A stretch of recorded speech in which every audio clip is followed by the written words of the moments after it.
हर हर महादेव दोस्तों, आप सभी का मेरे इस YouTube चैनल में हार्दिक स्वागत है। हिंदू धर्म में प्रदोष व्रत का सबसे ज्यादा खास महत्व माना जाता है और प्रदोष व्रत पर भगवान शिव की विशेष पूजा अर्चना करने का भी विधान है। दोस्तों, प्रदोष व्रत किसी महीने की त्रयोदशी तिथि को रखा जाता है और प्रदोष व्रत के दिन भगवान शिव और माँ पार्वती जी का विशेष रूप से पूजा उपासना की जाती है। लेकिन दोस्तों, इस बार फाल्गुन मास की कृष्ण पक्ष के प्रदोष व्रत पर महाशिवरात्रि का महापर्व का संयोग बन रहा है, जिसकी वजह से इस प्रदोष व्रत का खास महत्व बढ़ गया है। और इस साल म, फाल्गुन की त्रयोदशी तिथि और महाशिवरात्रि की पूजा का निश्चित मुहूर्त एक ही दिन पड़ रहा है, जिसकी वजह से इसका सबसे ज्यादा महत्व बढ़ गया है। और जिस दिन को प्रदोष व्रत पड़ता है, हम उसी के नाम से प्रदोष व्रत को जानते हैं। तो इस साल शुक्र प्रदोष व्रत के नाम से ये जाना जाएगा और आज के दिन ही महाशिवरात्रि का शुभ संयोग भी बन रहा है। और दोस्तों, प्रदोष व्रत की पूजा जो कि हमेशा सूर्यास्त के बाद ही की जाती है। दोस्तों, आज की हम इस वीडियो में जानेंगे कि शुक्र प्रदोष व्रत की तिथि कब से प्रारंभ हो रही है और पूजा का शुभ मुहूर्त यानी कि प्रदोष काल की पूजा का शुभ मुहूर्त कब रहेगा और कौन से खास शुभ योग बन रहे हैं।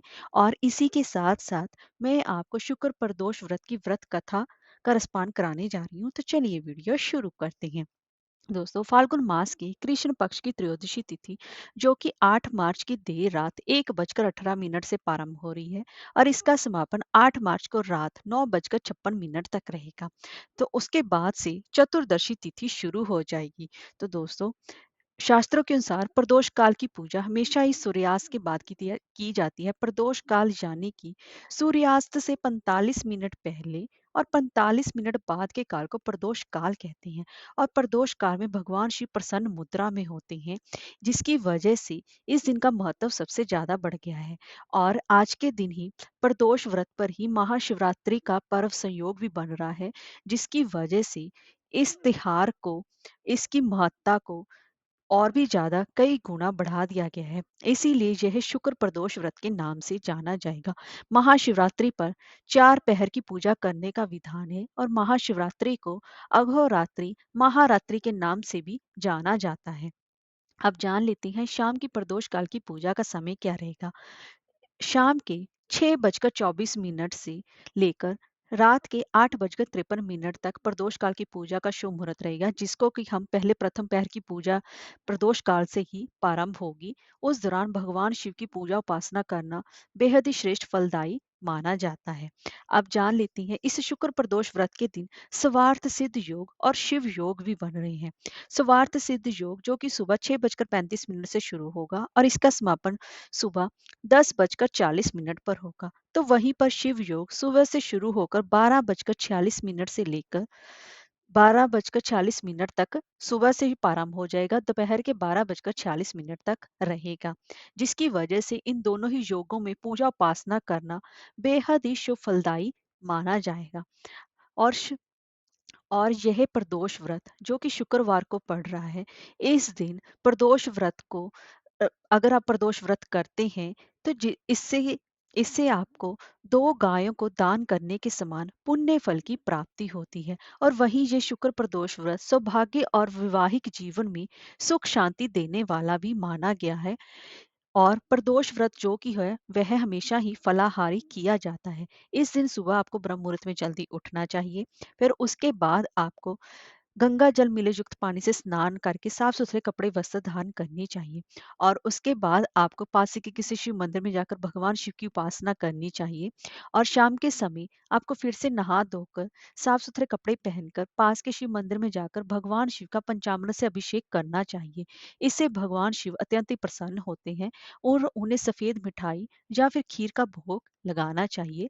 और इसके साथ शुक्र प्रदोष व्रत की रत कथा का रसपान करना चाहिए। आइए दोस्तों, अब मैं आपको शुक्र प्रदोष व्रत की व्रत कथा का रसपान कराने जा रही हूँ। एक नगर में तीन मित्र रहते थे, राजकुमार, ब्राह्मण कुमार और तीसरा धनिक पुत्र। राजकुमार और ब्राह्मण कुमार विवाहित थे। धनिक पुत्र का भी विवाह हो गया था, लेकिन उसका गौना शेष था। एक दिन तीनों मित्र स्त्रियों की चर्चा कर रहे थे। ब्राह्मण कुमार ने स्त्रियों की प्रशंसा करते हुए कहा कि नारीहीन घर भूतों का डेरा होता है। धनिक पुत्र ने यह सुना तो तुरंत ही उसने अपनी पत्नी को लाने का निश्चय कर लिया। तब धनिक पुत्र के माता पिता ने समझाया कि अभी शुक्र देवता डूबे हुए हैं। ऐसे में बहू बेटियों को उनके घर से विदा करवा लाना शुभ नहीं माना जाता। लेकिन धनिक पुत्र ने एक भी नहीं सुनी और वह ससुराल पहुंच गया। ससुराल में भी उसे मनाने की कोशिश की गई, लेकिन वो जिद पर अड़ा रहा और कन्या के माता पिता को उसकी विदाई करनी पड़ी।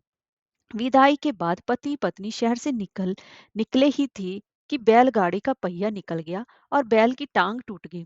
दोनों को चोट लगी, लेकिन फिर भी वो चलते रहे। कुछ दूर जाने पर उनका पाला डाकुओं से पड़ा, जो उनका सारा धन लूट कर ले गए। जब वह दोनों घर पहुंचे तो वहां धनिक पुत्र को सांप ने डस लिया। उसके पिता ने वैद्य को बुलाया तो वैद्य ने बताया कि वह 3 दिन में ही मर जाएगा। जब ब्राह्मण कुमार को यह खबर मिली तो वह धनिक पुत्र के घर पहुंचा और उसके माता पिता को शुक्र प्रदोष व्रत करने की सलाह दी और कहा कि इसे पत्नी सहित वापस ससुराल भेज दे। धनिक ने ब्राह्मण कुमार की बात मानी और ससुराल पहुंच गया, जहां उसकी हालत ठीक होती गई। यानी शुक्र प्रदोष के महात्म से सभी घोर कष्ट दूर हो गए। इस दिन कथा सुने अथवा सुनाए अथवा कथा समाप्ति के बाद हवन सामग्री मिलाकर 11 या 21 या 108 बार ओम ह्रीम क्लीम नमः शिवाय स्वाहा मंत्र से आहुति देनी चाहिए। उसके बाद भगवान शिव जी की आरती तथा प्रसाद वितरित करना चाहिए। उसके बाद ही भोजन करना चाहिए। कहा जाता है कि शुक्रवार को प्रदोष व्रत सौभाग्य और दाम्पत्य जीवन में सुख समृद्धि भर देता है। यही कारण है कि आज के प्रदोष व्रत का शुक्र प्रदोष व्रत का काफी खास माना जाता है। शुक्रवार के दिन पढ़ने के कारण इस प्रदोष व्रत से सुख समृद्धि मिलती है। हर हर महादेव।